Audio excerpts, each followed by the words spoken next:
Hello and welcome to Politics and Prose. My name is Grace Hassan and I'm a bookseller here at PNP, where we now host in-person and virtual events, along with partnered and supported events, trips, and classes. For a full list of everything confirmed, please go to our website, politics-prose.com. Before we get started today, I'd like to ask you to please silence your cell phones so as not to disrupt the event. While we've lifted the mask mandate here in the store, you are encouraged to wear a mask throughout the event, and we can provide one for you if you didn't bring one. When we get to time for opening the floor to your questions, we've placed a standing microphone at the end of the aisle to your right. Please line up at this mic so that everyone can hear your question, as we want to hear the question in the audio recording. Following the Q&A, we'll have a signing up here at this table. So if you have not already purchased the book, we have many copies behind our registers at the front of the store. We will ask you to line up here at the pillar. Once the event is complete, we ask that you fold up your chairs and lean them up against something sturdy to help us out. So now, without further ado, tonight I'm very excited to welcome Sarah Katz, Jenny Molberg, and David Keplinger, celebrating Country of Glass, The Court of No Record, and The Long Answer.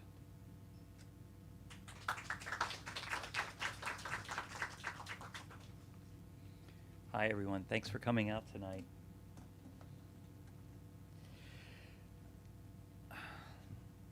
It's my pleasure to introduce two extraordinary poets who sat in workshop with me at American University some years ago, Sarah Katz and Jenny Molberg. Sarah will be reading from her first collection, Country of Glass, published by Gallaudet University Press in 2022. And Jenny will be reading from her third book, The Court of No Record, published by LSU Press in 2023. Both Sarah and Jenny have written these books in a fabulous framework. Jenny's to reconstruct crime scenes as testimony against a legal system that fails those who have endured domestic violence and abuse. Sarah's to recreate through dream sequences the horror of the Holocaust, displacement, and inherited trauma. I'll introduce each poet separately when they come to the podium, and after you've heard them both, we'll take some time for a little conversation between the three of us, and then also some questions from the audience based on what's being read. So our first reader is Sarah Katz, a beloved member of the American University community. In the early teens, Sarah went on to write for The Washington Post, The New York Times, The Nation, The Guardian, Scientific American, and the Rumpus. And she took a position at Gallaudet where she taught poetry and literature through the pandemic and beyond. She's the poetry editor of the Deaf Poets Society, and in 2022, Gallaudet published this debut collection. In poems like Portrait for My Deaf Body, she charts the topography of the sensuous experience of memory, where the body is licked, she writes, like an icy spoon, using imagery, as Ilya Kaminsky writes of these poems, as a kind of language in and of itself. Against the backdrop of the body is the past, the shattered Poland of family memory. Poland, she writes, scatter your music. I have no fingers. You'll have to whisper it into my ears. My ears are dead. You'll have to carve it into me, one number at a time. What I notice here again when I read Country of Glass is the formal precision, whether Sarah is writing prose poetry, strict stanzaic patterns, or remarkable erasures like the poem Torture. She has this enormous capacity to recognize the container for the content and then to shatter it like glass in some small way. Maybe it was the dream before the dream, she writes, that made everything a country of glass. My own black molars sparking into small pieces. Sarah's just an exquisite talent, as you'll see for yourselves. And it's not only a delight, but an honor to introduce her to this audience at Politics and Prose for the first time. So please welcome Sarah Katz.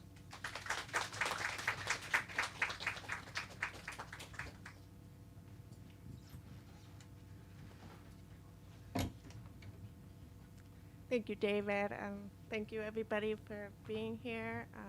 That was quite an introduction. Thank you. So I'm going to read some poems.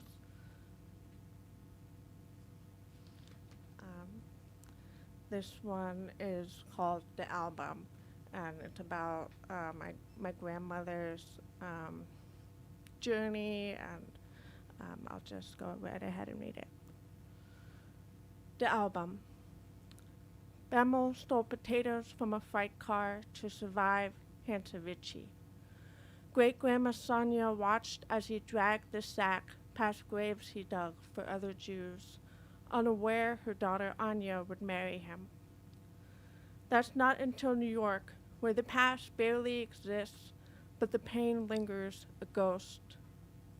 Until each night, my father listens as Bemmel and Anya hold dishes at the walls before he takes off to Jacksonville in a yellow convertible. Now Granny Anya gestures to the girl in the painting hugging twigs in a Siberian sunset of fog. Listen to me, she says, brushing her fire-red hair. She applies coral lipstick onto her lips. This is my only story. I sit with the cracked-faced dolls on the sofa as she talks. Your great-grandma Sonia received Skippy peanut butter from the Red Cross, and not knowing what it was, used it to fill up cracks in the apartment. Your great-uncle Lou jumped out a window with an umbrella, thinking he could fly. When we left the camp for good, Mr. Nutt, the cat, cried after us, following the truck. The kettle whistles on the stove as she begins to play the accordion Lou brought to another labor camp under his clothes. The album, sweetie.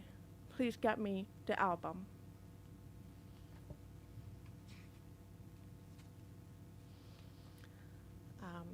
This next poem is called The Beginning of Prayer. I'll just read it. The Beginning of Prayer. My father, tangled in the height of adolescence, wept outside Old St. Paul's Church as spring died, reading Desiderata. The poem lay inscribed in rock at the rear of the church, where he counted his blessings. The sky, he told me, was angry, angrier than most, and I imagined billowy Michelangelo swollen with inconsolable rain. I was 8 when he told the story late one night, after dinner, after all candles had been blown out. He stroked my back as I lay on his stomach, burying myself into his large body, thinking, this is the moment I'm supposed to remember. I watched his movement, listening to his pulse, for what was coming, for what would soon be the trickling of my own prayer. One afternoon, my father awoke to a pounding in his temples, to a plum-colored bruise the size of a mango, spreading across his head like a puddle. As his brain bled, my mother stood outside the door at the hospital, waiting, because this is what doctors recommend, to wait. My sister looked out onto the parking lot, the windows streaked with black rain. After he began to walk again, wobbling back into the house with an almost familiar smile, I thought of what he had said all those years ago. I thought of the swelling of the clouds, how I thought it would never stop raining after he'd come inside, carrying candlelight that bloomed in every room, and that I would never feel safe again for as long as I prayed.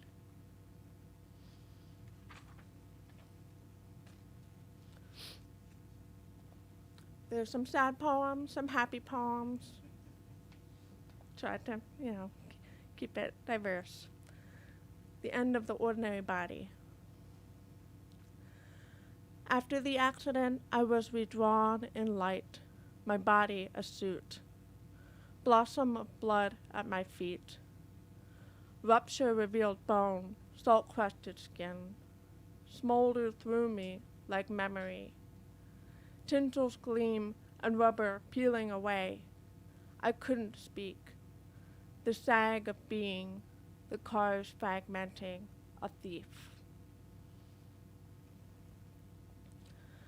Memory. This poem is after a poem that I read by Charles Simic. I'm totally blanking on which poem it was, but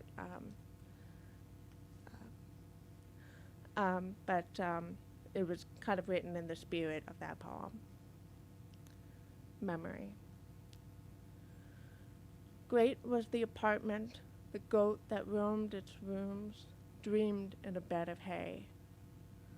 The voices steeped in borscht, the voices that don't return, spilled pillars of spice. I am the first child here. 70 years have passed. The forest arms still break my eyes. I still run with crooked fingers. I still want answers. A book of Pushkin to wear like a hat. Poland, scatter your music. I have no fingers. You'll have to whisper it into my ears. My ears are dead. You'll have to carve it into me, one number at a time.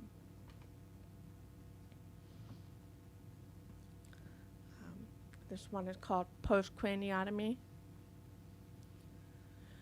You appear dehorned with 2 holes on your head, an unsuspected devil newly redeemed. Your eyes stay closed. Seated on the bed, I watch your broad face shrink into a new country. Your forehead perspires. Under the plate of your chest, your red heart sinks and rises, body closed, motionless.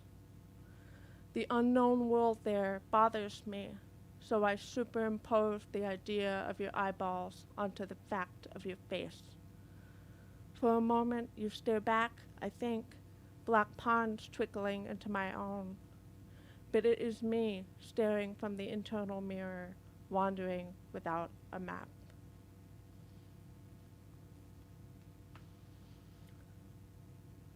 Lessons in isolation.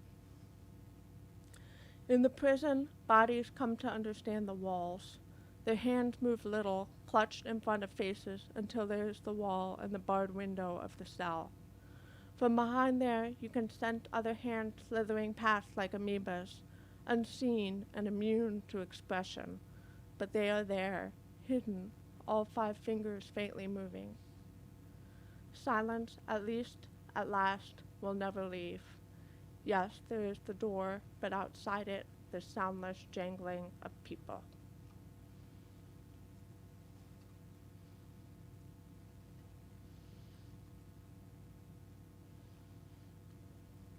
Leaving the village. I have to apologize to the interpreter because I usually read this fast, so my apologies. Leaving the village. So stupid, Mama and Tata can't decide what to take, the hats or the silver, as Bambi turn other houses into flames. Outside, Danusha waits with a matka and a long yellow sundress. Danusha! Danusha! I squawk from the 11th apartment window, but she doesn't budge, acts like she can't hear me, doesn't know me from Tata. Her body dim, something I can't touch, like fire or shadow. We're going, I shout to the statue of Danusha. This time she turns around and looks up at me with eyes blacker than blood-soaked dirt. What can I say? When Mama and Tata have stopped arguing, Danusha and her mother have disappeared. Then we are running, Mama's hand over my eyes. Something like Samolati above us open fire, tick, tick, tick, tick, tick, and I am pushed upon the raining ground. When I open my eyes again, we are in a forest with sticks in our mouths. The trees shudder like they are coming alive. That was based on a story that my grandmother told me about her experience, and I just kind of added details there. This one has some cuss words, so just a heads up. Although we cannot go back. The photographs tell it all. In one, Private England, a cigarette dangling from her mouth, is giving a jaunty thumbs-up sign and pointing at the genitals of a young Iraqi who is naked except for a sandbag over his head as he masturbates. That's a quote from Seymour M. Hersh from an article called Torture at Abu Ghraib in the New Yorker.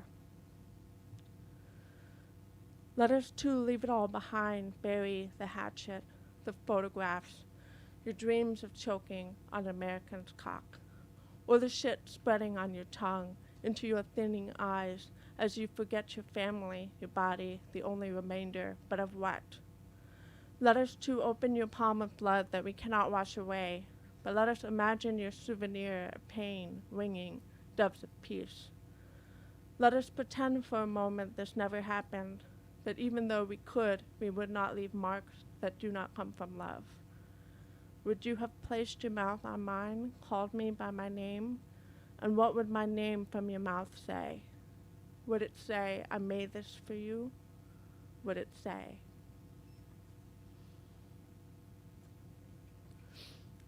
This next poem is about lip reading or speech reading. They fall apart. You pieced the shapes of my mouth together, tracing messages, my constellations bounding dear. You don't hear me yell until I hold your palm to my throat. Sound is funny. We laugh at the words. They get in the way, odd winged things. Words dart around us for nothing. We snicker at those lassoing them together, because all for what? Tangled words march away into air, constellations wilder than lightning. We watch others yell, incensed, thrusting thunder from their throats, and laugh, leaping into the hill's throat behind the school, gathering lilacs, pretty things we want to remember. School bells yell to return. Children gather together like wolves. In dirt we sketch constellations. Their mouths must hurt from so many words. You think maybe they don't. Give me their words, your mouth says, a cracking in my throat. I don't want to fight with constellations too hard to see. There are greater things, I say, things that fit well together, that don't fall apart. But still you yell, give me the words. I'm tired of your yell. I point to their lips. You read the words. You look with your own mouth, your own throat, squinting, and the sounds fly away together, blurring by, dying constellations we cannot see. They look like nothings. Our eyes hurt at the sight of nothings their mouths shape.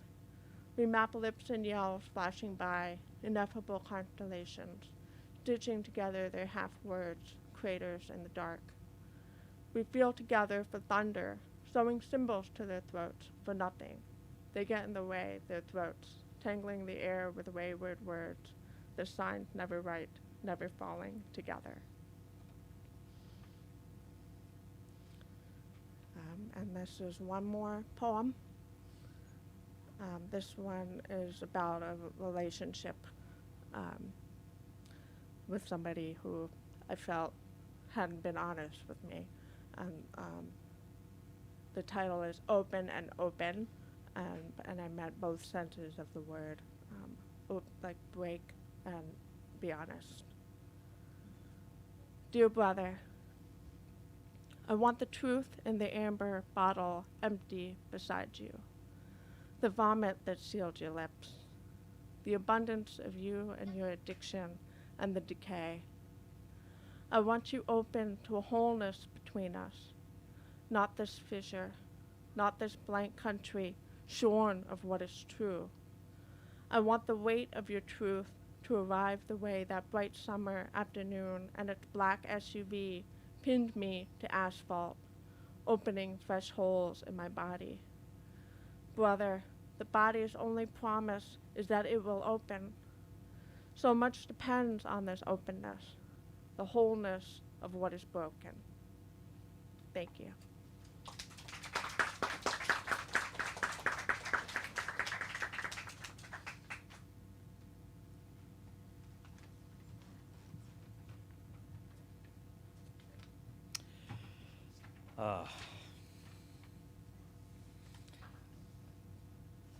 Thank you, Sarah. It's just so wonderful. I mean, it's wonderful for me to be here with you both and to look out into the audience and to see faces from AU's past.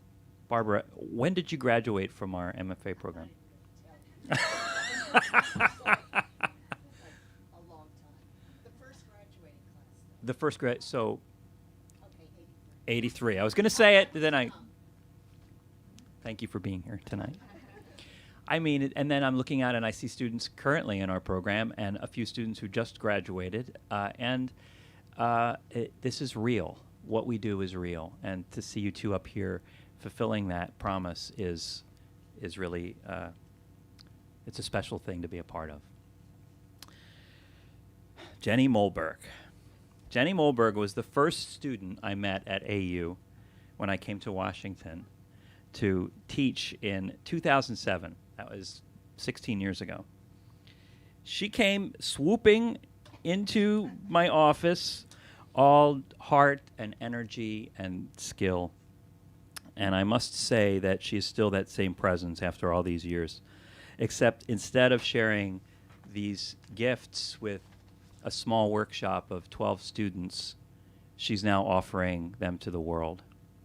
And she's the author of 3 collections, starting with 2017's Marvels of the Invisible, for which she won the Berkshire Prize from Tupelo Press, followed by 2020's Refusal at Louisiana State University Press, and now The Court of No Record, also from LSU, published this year. In the time since she completed her MFA at AU, she's earned her PhD. She's been awarded an Artist's Fellowship from the NEA. She was appointed the editor-in-chief of Pleiades, and she has earned tenure at the University of Central Missouri, where she's an associate professor of English and, can we say, director of their creative writing program? Yeah. So, I mean, this is incredible. In 13 years, this has all happened. In Runaway, Jenny writes, "I make imaginary places where real things happen." And in its essence, this phrase indeed captures the project of Court of No Record, where in the court system, real lives are turned into imaginary notions.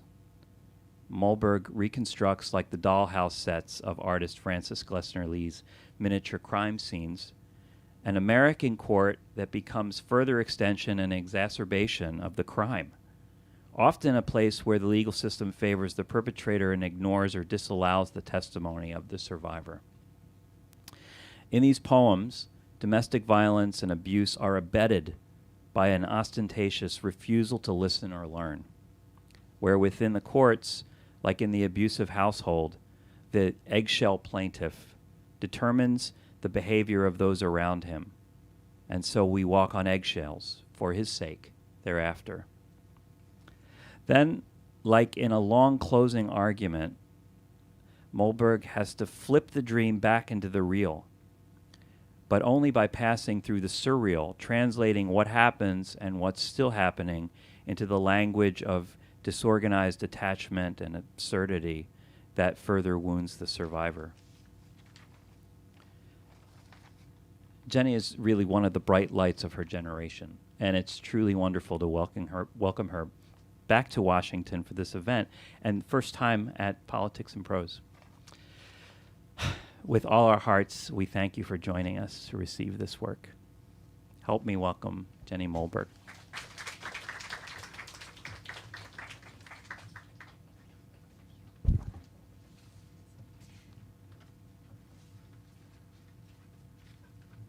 Thank you, David, and thank you, Sarah, for your beautiful work. It's an honor to read with you. It's an honor to read at Politics and Prose. I've dreamed of reading here for 16 years, I guess. David, thank you for so beautifully capturing the project of the book. And now I don't have to talk as much, which is nice. No, that's good. Thank you. But so I'm sort of confronting the failures of the U.S. justice system in a few ways. One is personal, which I'll talk about in a couple of minutes. One is cultural, one is historical. And one thing that I thought a lot about during the pandemic was that and maybe some of you are with me on this, I was consuming a lot of true crime. And as someone who is a survivor of abuse and assault, it's really hard to understand why I would keep consuming these stories. And then I thought, maybe I'm teaching myself survival. Maybe I'm studying. And so that's kind of a question that I was thinking about while I was writing these poems. And this first poem I'm going to read is on page 1. It's the first poem of the book. And when I was living in Baton Rouge, Louisiana, there were 2 active serial killers. Many people in the community were living in fear, especially young women. And so I'm interested in sort of dismantling the power of our cultural obsession with the killer, and more interested in highlighting the lives of the victims. So you'll hear me read some names, and those are the victims of one of the serial killers. May the stars guide you safely home. After I call the cops to ask for a protective order, I read about the girlfriend of a serial killer. What she knew, what she didn't, how it seems we're always punished for asking questions. America is watching a show about a man who is fascinating. His eyes ice behind the fog of his glasses. Such a nice guy, such a quiet guy. The flooded house. I don't care about him. I want to say their names. Anne Bryan, Catherine Ann Hall, Hardy Schmidt, Joyce Williams, Lillian Robinson, Marilyn Nevels, Johnny May Williams, Donna Bennett Johnson. When I call the cops, I hold my arm like a seatbelt. When I call the cops, a woman answers. Hand over chest like an elementary school lie, the pledge, the flag, the wrong math. The girlfriend rode in the car and didn't know about the woman in his trunk. Not 2 people there, but 3. When I call the cops, the officer speaks like an aunt. Honey, don't you know this only makes it worse? The law provokes, a split tongue made of amendments. As a child, I used to dream of walking down my city street, past the newspaper stand, to our corner house with its porthole window, the garage that spilled open like a mouth. I'd ring the doorbell and another mother would answer, her children like impressions of me. I thought I lived there. The system is turning me to sand. Honey, if I were you, I'd sit tight, get a gun. The killer's girlfriend killed a man once. The author of the book about the killer says she liked the feeling of being desired. He might as well say she was asking for it. A biker in a Sons of Silence jacket broke a pool cue over the girlfriend's back, so she fought, and then she was fighting not a man, but an idea, not one thing, but many, and then the man was dead. She carried his photo in her wallet for years. We're watching the show of America because we want to win. To win means kill and not be killed. This helps the system. The court believes the bad actor. Before I call the cops, I call a domestic abuse advocacy center. They say conflict of interest. They say he got there first. I try to say it's all backwards. I try to say, please listen to me. The night of the hearing, I awake thinking I am the girlfriend, the silence of the trunk and ocean. It takes hours to rise, to gather myself, part by part, pulling the truth from the dark. This is my face. This is my name. Someone loves me. My voice is animal in the courtroom microphone. Behind the judge, the sideways prison of the flag. I have to apologize. I'm really sorry. I meant to give a content warning, and I just came right out of the gate with some violence there. So I will be reading poems that address violence and abuse, and so if there's anything you need to do to make yourself be safe, please feel free to do so. This next poem is one David referenced, and it's set in the 80s, so any children of the 90s or 80s might remember Satanic Panic, which was not real, but then it became real in its imagination, turned reality. Runaway. I make imaginary places where real things happen. Caves filled with mangoes. A shop with misshapen dresses covered in stains. People I love dead because I dreamed it.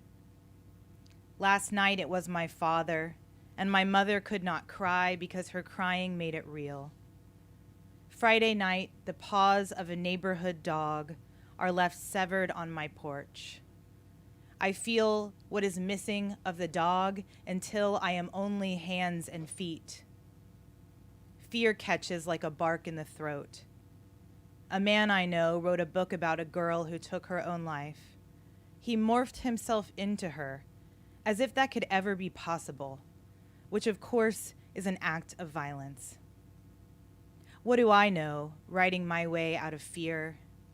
I used to pack a suitcase full of candy and run away, pedaling down the street while my mom shouted from the stoop, pumping my hairy little legs just to prove I could disappear. I once hid in the neighbor's garage for hours beside an old Firebird that lived under a tarp.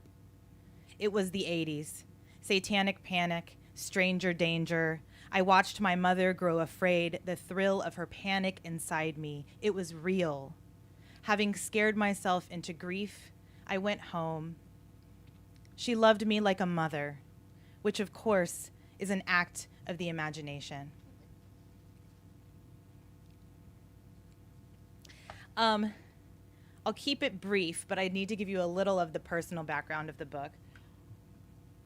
The Court of No Record is a real place, which is wild to me.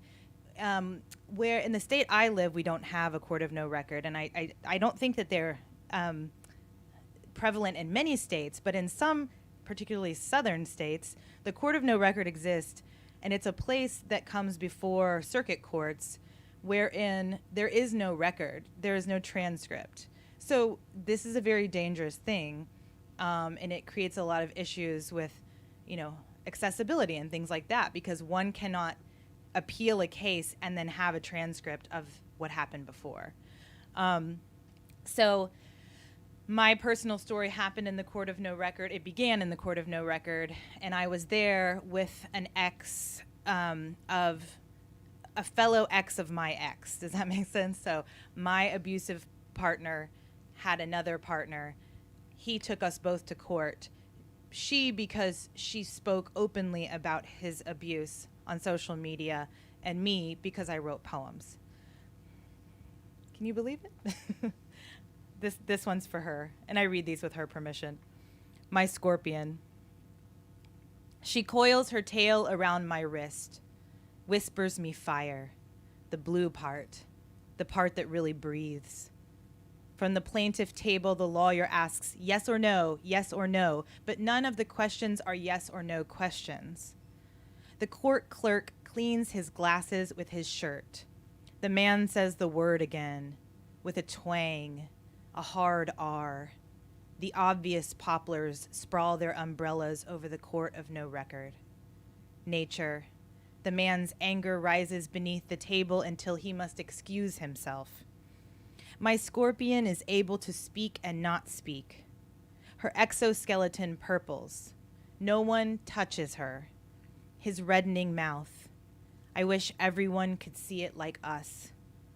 Once I told the man on the other side I didn't want to live anymore. Black smoke rose. There was no other way out. My scorpion wears the cold shadows. I used to trust my mind. Then she appeared in autumn, armored, impossible. I cannot say more about the man. The law is bone lonely. The day my scorpion arrived, I was rising. I cradle my stinger. I carry her in my claw like an ache.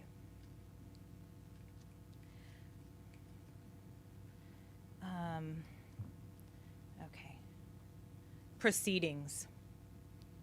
The honorable answer offers me the option to reset my court date due to his personal relationship with my abuser's mother. I have driven halfway across middle America, through rhinestone-studded stampedes and the great dripping caves of the Bible Belt, to Broken Mirror County. Broken Mirror, where I was once thrown in a room with a pit bull. The dog slept with his sweet paw around me and breathed his panicky breath into my neck. To say me is a stretch. The self was a rock blown into many rocks, sparkling and hot. The alpha made of me a souvenir. He put me in a box he occasionally opened, then vanished me in the palm of his hand. Whereupon the following proceedings are heard in the court of no record. To say heard is a stretch. To say stretch is a lie. My pleated pants are drenched in sweat as my abuser's lawyer in her wrinkled skirt and ruffled sweater heckles me into a corner. To say corner is generous, because in the court of no record, where the abuser is petitioner and the victim respondent, the walls are made of ideas so the men can walk straight through them.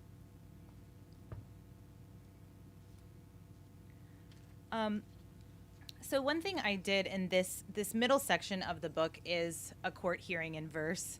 And I used the 400 pages of transcript I wound up with after a long journey through this process to make these poems. But there's something missing because there is the story that will not be heard, right? There's the victim story. And so this poet I love, Adelaide Crapsey, a turn-of-the-century poet, invented this small 5-line form called the cinquain. And she was dying of tuberculosis at the age of 36 when she invented this form. And so what I love about it is it's written in syllabics, but the penultimate line of the poem like sprawls out, and then it kind of tucks back in this two-syllable line. So I wrote these evidence poems in that form, so I'll read a couple of those. Evidence. Her thighs, out of nowhere. Purple blossoms surfaced. Eruptions, as if no one had struck her. Evidence, she said. Books flew from his rage. Bird plague, his voice a siren, mercy an expense I couldn't afford. Evidence, he said. The beach, a dusk became me. Next thing, a star fell. Her limbs and head its 5 points. Small black hole. Just looking at the time, I think I'll just do one more. So hopefully we'll end with a lighter note, a funnier note, I hope. The last section of the book contains a series of bitch poems. And also I brought some bitch buttons with me if anybody wants a bitch button after we're done. So I think so many writers who came before me have reclaimed the word bitch in mighty ways. And I think that that's maybe a dialogue that I want to be a part of. But I also think what I was doing with this series of poems is sort of like unpacking or interrogating my own inner bitch. And what I mean is myself calling myself a bitch, me calling myself a bitch, and thinking that to be true. And so I kind of wanted to like own that voice and see what happened. So this last poem, it's all one sentence, so I might get breathless. I'm going to have one more drink of water. And this is something that really happened, which is that I was in a writing residency in Arkansas, and I went for a hike, and I interrupted an entire wedding accidentally. Super awkward. Bitch interrupts a wedding.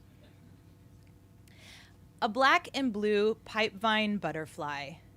Oh, this is page 59. I'm sorry. A black and blue pipevine butterfly noses the collars of orange zinnias.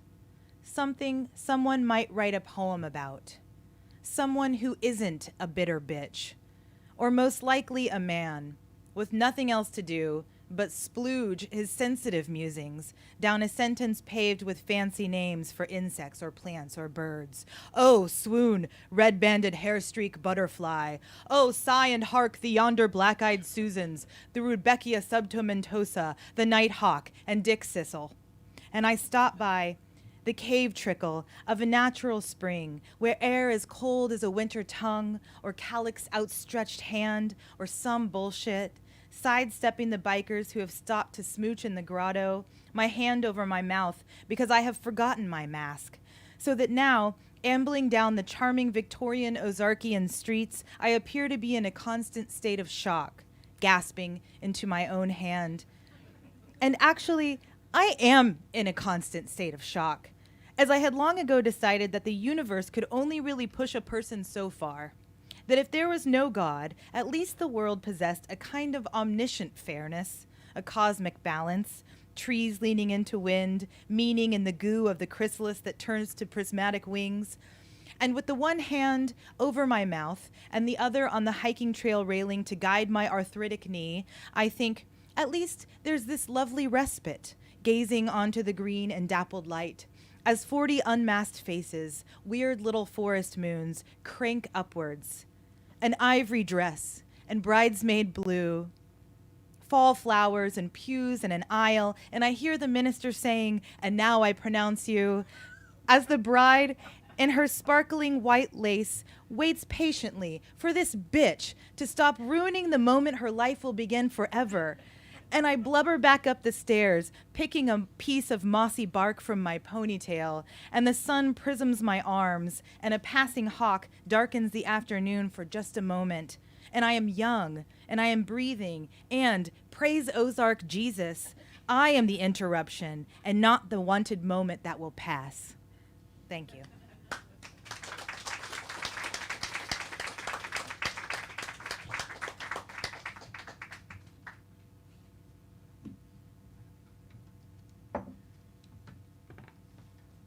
Hello.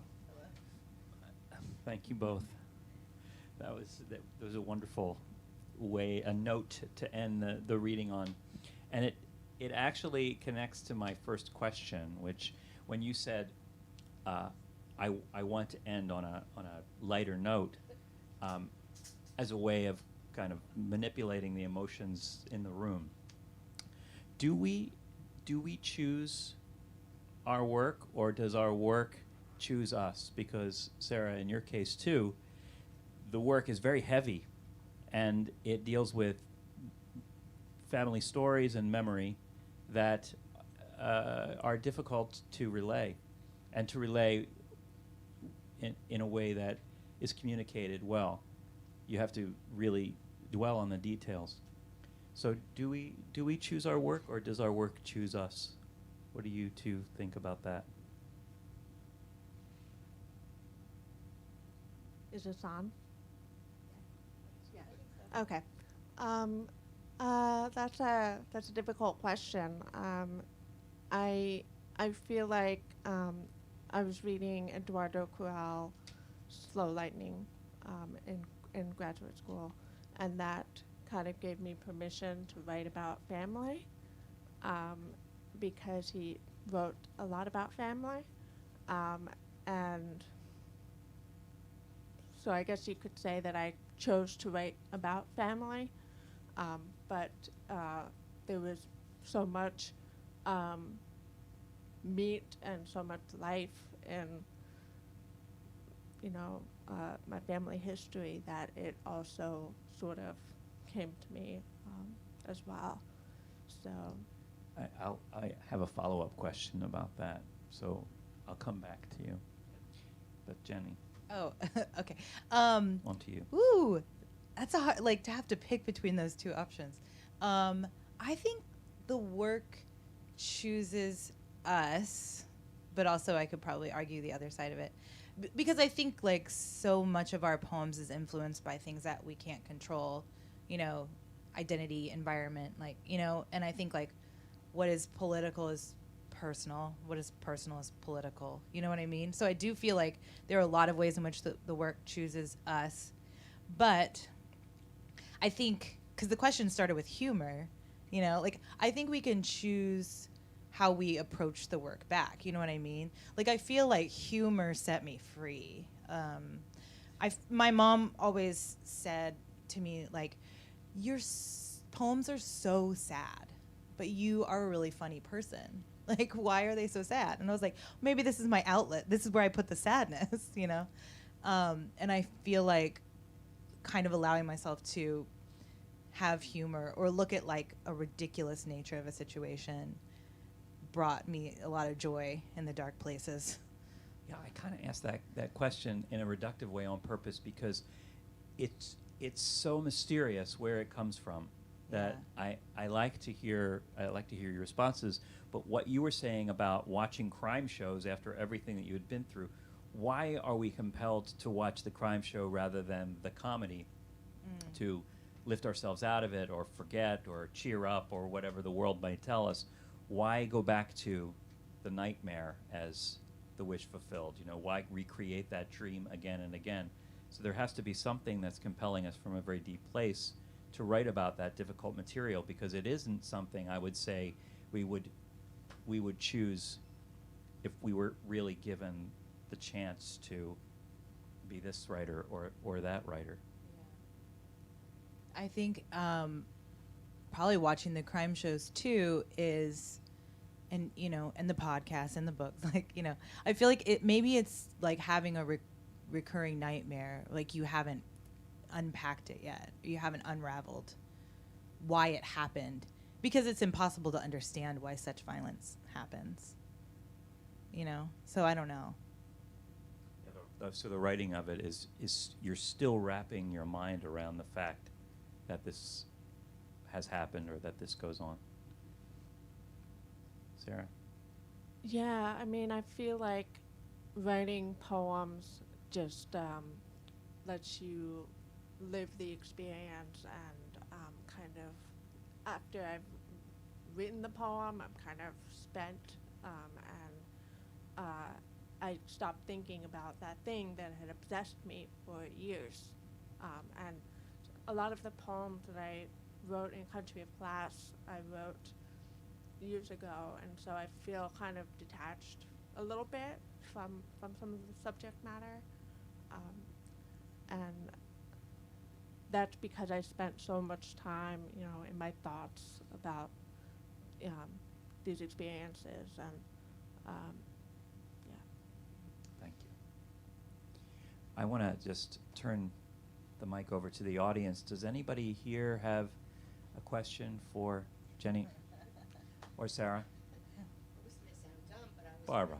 wondering what you meant by work. Oh, this question's for me. Yes. What did I mean? No, and they answered it as though they knew perfectly. Like, I think you're saying, oh, well, my poems are my work. But what is the work? Is it really the poem or the thought process that goes into it? I wonder what you meant. I meant the poetry. I meant what comes of all of that preliminary struggle, the poetry. I mean, I think writing a poem, what Sarah just said was so beautiful, like that you're spent after writing, you know, from the thing that you were obsessing over for so long. Like, I think that 85%, I don't know, I want to know what you think, Barbara, too, but like 85% of the writing of the poem is thinking. Like reading, studying, obsessing, thinking, absorbing, living, and then the poem. We write differently. Oh. I don't know, I don't want to, but I mean, I'm just saying that to me, it's all the unconscious. I don't know where it comes from, it just takes over. That's interesting. You know, I'm just writing what it says. Wow. Sort of.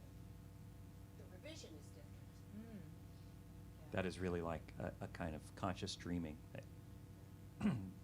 So there was somebody behind Karen and then Karen. I was wondering if the research. Would you like to use the mic here or? They are recording, so you can use the mic. Where's the mic? It's right in front of the pillar here. No. I was wondering if the researching of the information and preparing for writing and then finally writing, isn't there a lot of empowerment that you get after the exhaustion?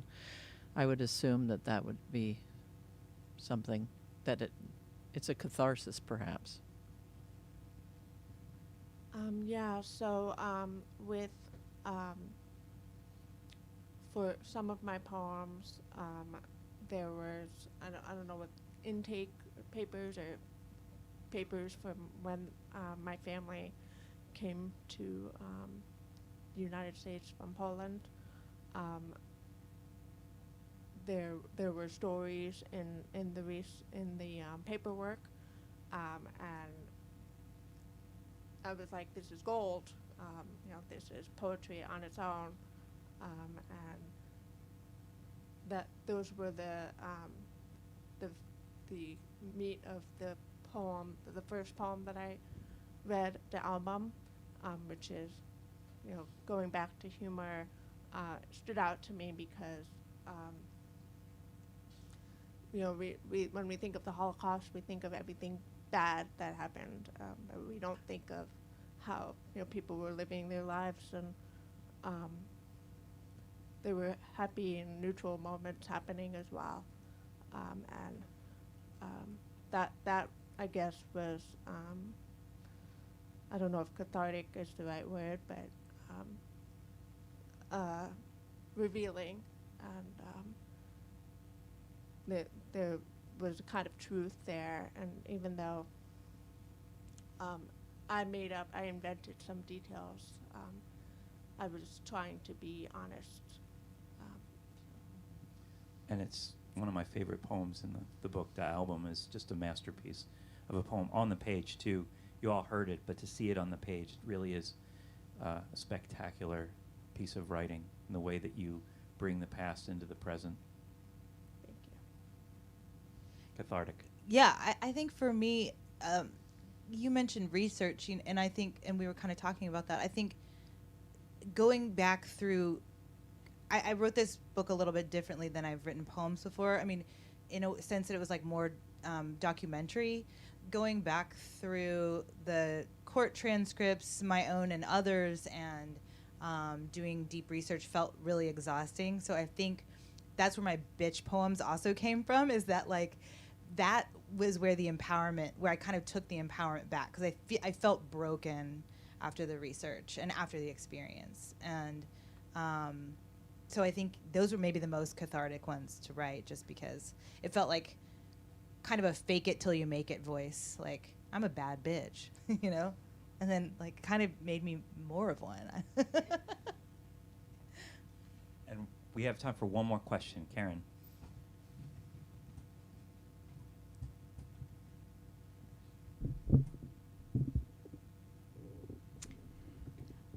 So the question is, why poetry as opposed to memoir or opera libretto?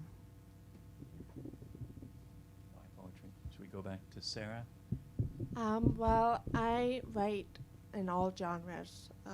So I write memoir, I've written journalism, poetry. Right now I'm trying to work on a middle grade novel. So but poetry is, I think one of my strengths is that my economy of language. I am able to say, I'm not trying to toot my horn, but I'm able to write in a small space, and longer is difficult for me. I find it really hard to write prose, but I am trying to write more of it, so I hope that answers your question. And amazing, considering all of the journalism that you've published. That must be a struggle then, if you're, yeah. Jenny? I think this comes full circle because I think poetry chose me. As a failed musician, a failed painter, a failed journalist. I was fired from the LSU newspaper, which I think is really funny that they published my book. You went to LSU as an undergraduate. I did, yeah. I think that, I love the economy of language of poems, and I too think I try to write prose, and I do think it's difficult. So I'm in admiration of your prose writing. But yeah. Well, we have, I think, a number of people who want to meet you both. So why don't we stop there and do some book signing? Thank you all for being here. Yes, It's just thank wonderful you. to see your faces. And let's give it up for Jenny and Sarah.